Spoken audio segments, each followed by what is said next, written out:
ఓం స్థాపకాయ చ ధర్మస్య సర్వధర్మస్వరూపిణే అవతారవరిష్టాయ రామకృష్ణాయ తే నమః. వేదిక పైన ఉన్నటువంటి ఆధ్యాత్మిక వారధులు, గురువులు, అలాగే వేదిక ముందు ఈ కార్యక్రమానికి వచ్చినటువంటి ధ్యాన పిరమిడ్ ధ్యాన కేంద్రం సుభాష్పత్రి అనుచరులు, మీ అందరికీ కూడా నా నమస్కారాలు. ఆర్గనైజర్స్ అందరికీ కూడా మొట్టమొదటి ఏంటంటే, నిన్ను కూడా ఇక్కడ నుంచి సభ్యులు ఒక 5-6 మంది రామకృష్ణ మిషన్ వచ్చారు. ఇస్కాన్ ఇప్పుడు మేము రామకృష్ణ మఠ్ రోడ్, అది వినాయక్ నగర్, అది ఇస్కాన్ ఆపోజిట్గా ఉంది. అంచేత అది హరే రామకృష్ణ రోడ్.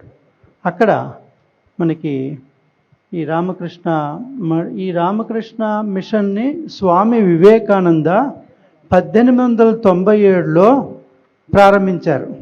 1897 మే 1న గృహస్థ సన్యాస శిష్యులు, రామకృష్ణ వారి సన్యాస శిష్యులు, గృహస్థ భక్తులు.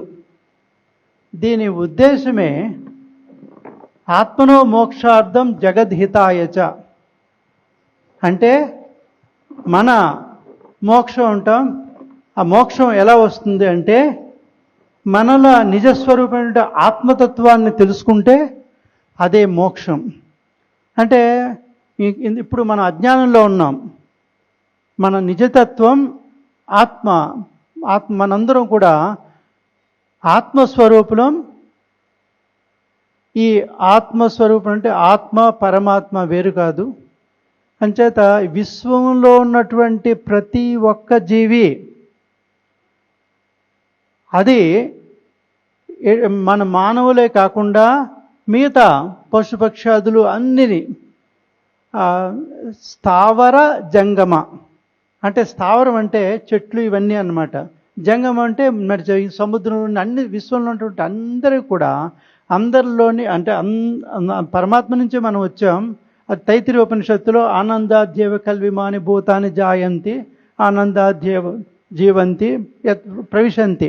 ఆనందం నుంచే మనం వచ్చామంటే పరబ్రహ్మ నుంచి వచ్చాం. మనం ఆనందంలోనే ఉంటున్నాం. ఆనందంలో మళ్ళీ ఆనందంలోకే వెళ్తామని మన శాస్త్రాలు చెప్తున్నాయి. మన ఋషులందరూ కూడా దాన్ని వారంటే ధ్యానంలో వారు సాక్షాత్కారాలు పొంది గురు శిష్య పరంపరగా చెప్తూ వచ్చారు. చెప్పుకుంటూ మనకి అదే వేదాలు అంటున్నాం మనం. ఆ వేదంలోనే అహం బ్రహ్మాస్మి, తత్వమసి, ఇవన్నీ మహావాక్యాలు ఉన్నాయి.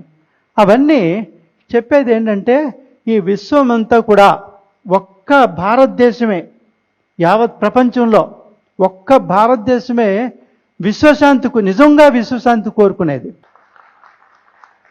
వేరే ఎక్కడ మనం చూడం. వసుదైవ కుటుంబకం మంది. సర్వే భవంతు సుఖిన సర్వే సంతు నిరామయ సర్వో భద్రాన్ని పశ్యంతు మా కశ్చిత్ దుఃఖభాగ్ భవేద్. అంటే ఇదేంటి? ప్రపంచం విశ్వశాంతి కోసం. ఇది మన అందరికీ తెలుసును. ఒకే మతం ధర్మంలో ఉన్న వాళ్ళు యుద్ధాలు చేస్తున్నారు. తర్వాత ఏమో ఈ ప్రపంచం ఏంటంటే, దీనికి కారణం ఏంటంటే, ముఖ్యంగా ఈ ప్రపంచంలో అందరూ అన్ని జీవరాశులు ఉన్నప్పటికీ కూడా ప్రధానంగా మానవుడు, మ్యాన్ ఈజ్ ద గ్రేటెస్ట్ అని వివేకానంద స్వామి చెప్తారనమాట. Among the creation, because he has got the thinking power, discriminative power. అంటే విచక్షణ జ్ఞానం ఉంది.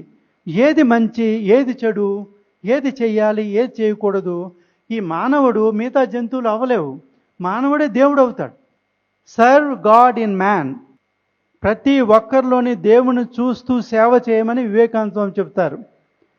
శివజ్ఞానే జీవసేవ అని రామకృష్ణ వారు చెప్తారు. శివుడు ద్వారా అంటే ఇలా మనం తరచి చూసినట్లయితే మహాభారతం కానీ, మన రామాయణం కానీ, వేదాలు కానీ, ఉపనిషత్తులు, పురాణాలు అన్నిటిలో కూడా ఈ విశ్వం అంతా ఒకటి.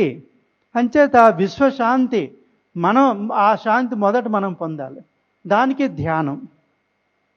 స్వామి వివేకానంద ఆ ధ్యానం ద్వారానే వివేకానంద స్వామి చెప్తారు. వాట్ ఈజ్ ధ్యానం అంటే శిష్యుడు అడిగితే, ధ్యానం అంటారు ఏదైనా ఒక వస్తువు మీద నువ్వు కేంద్రీకరించు. శ్వాస మీద ధ్యానం ఒకటి, హృదయంలో దేవుడు ఉన్నట్టు, లేకపోతే కొంతమంది మన భృగుటి పైన ధ్యానం చేస్తారు.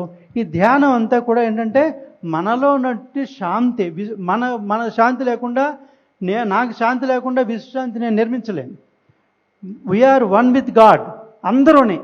అంచేత ఈ భావంతో విశ్వశాంతి వస్తుందని గమనించాలి. మీ అందరికీ ధన్యవాదాలు. టైం అయిపోయింది. జయరామకృష్ణ. మీ అందరికీ కూడా మరి ధన్యవాదాలు. ఆర్గనైజర్స్కి, మిగతా అందరికీ కూడా.